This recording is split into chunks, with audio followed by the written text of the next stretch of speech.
Welcome my crochet hook and friends, and thank you for watching Heather's Craft Corner. I'm Heather and today we're learning how to do the chunky Celtic weave. For this tutorial we will be using a bulky weight yarn, an N15 10mm hook, and 2 stitch markers. For your projects you will also want a yarn needle for weaving in ends. Begin by making a slip knot.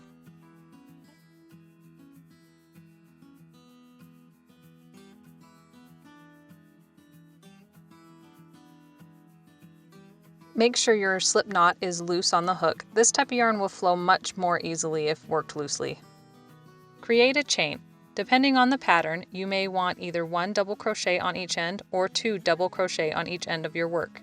For 2 double crochet, chain a multiple of 4 plus 2. For 1 double crochet, chain a multiple of 4. In this tutorial, we will chain a multiple of 4 and have 1 double crochet on each end of your work.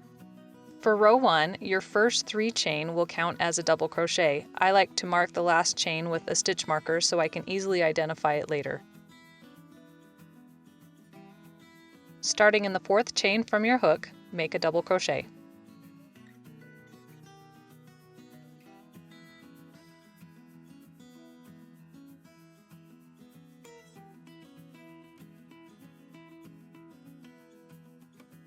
This will make your first 2 double crochets. Double crochet in each chain across.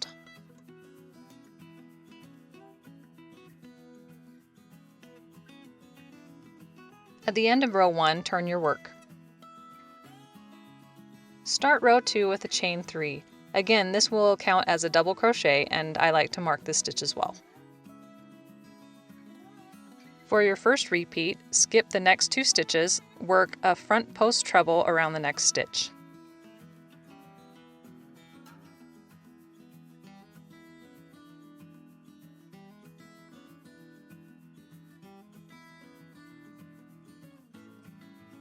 Make sure you are keeping your tension fairly loose.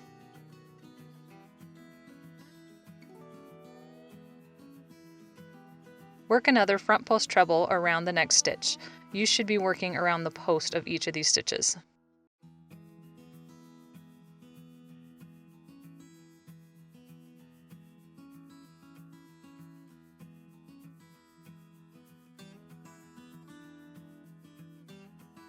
The next front post treble will work around the first skip stitch. Crossing in front of the last 2 post stitches, work a front post treble around the first skip stitch.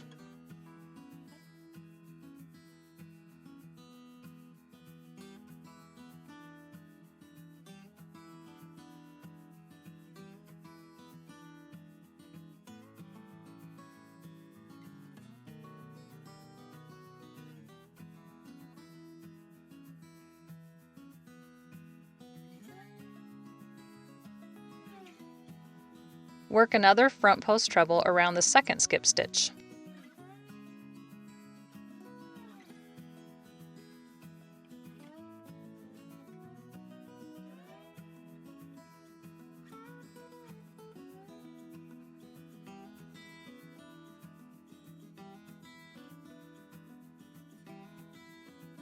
Repeat the last 4 stitches until you reach the last stitch of this row.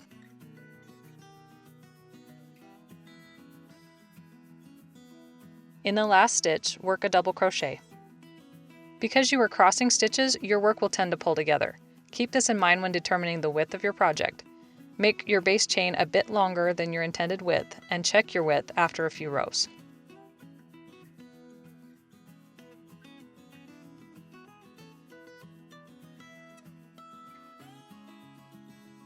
Turn your work, start row 3 with a chain 3.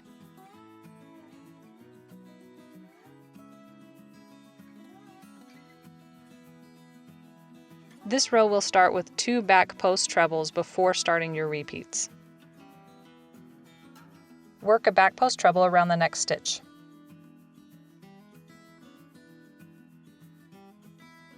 When viewing from the right side of your work, you can see this is your first raised stitch.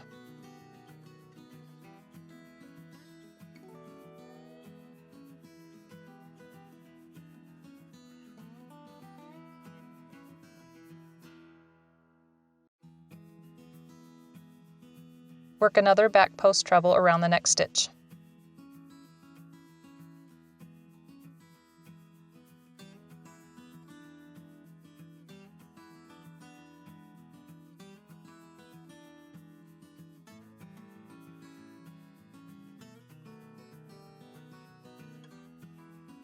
For your first repeat, skip the next 2 stitches, work a back post treble around the next stitch.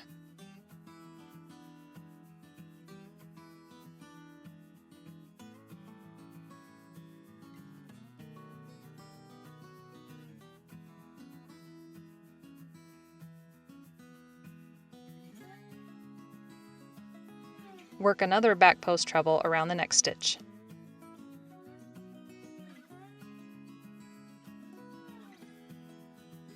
For your 2 skip stitches, you will be working a back post treble. This time, you will be working behind your previous stitches.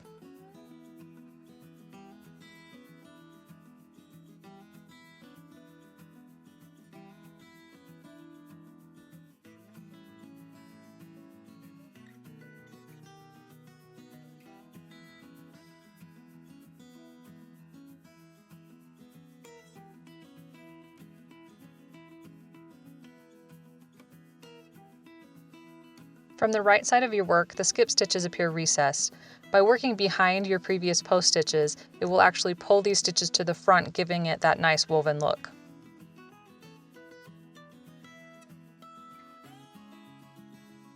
Work a back post treble around the second skip stitch.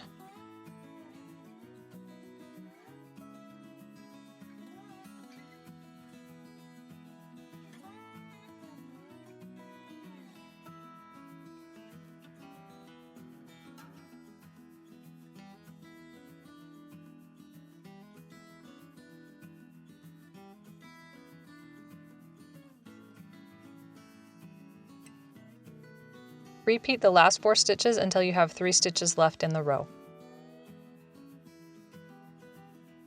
Work a back post treble around the next stitch.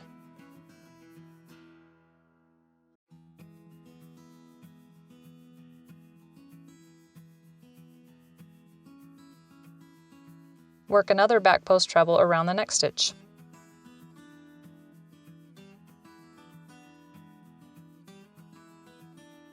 Finish the row with a double crochet.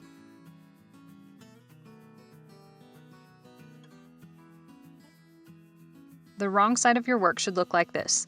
The right side should have a nice woven appearance.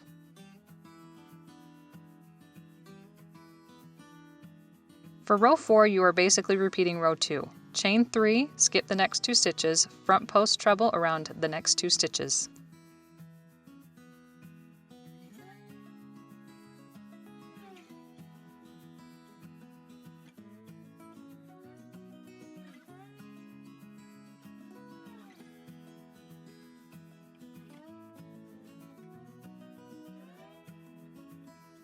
Work a front post treble around each of the 2 skip stitches, working in front of your last 2 stitches.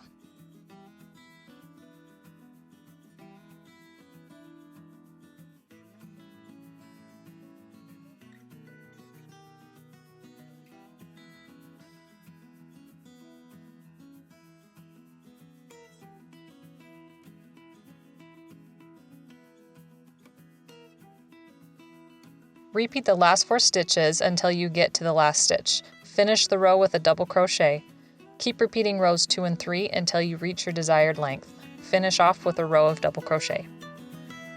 I hope you enjoyed this video from our left-handed series, because even though they're a little backwards, lefties are people too. Be sure to like or comment below. Also click that subscribe button so you don't miss out on upcoming videos. For patterns using this stitch, see the description notes or head on over to heatherscraftcorner.com. Happy crocheting!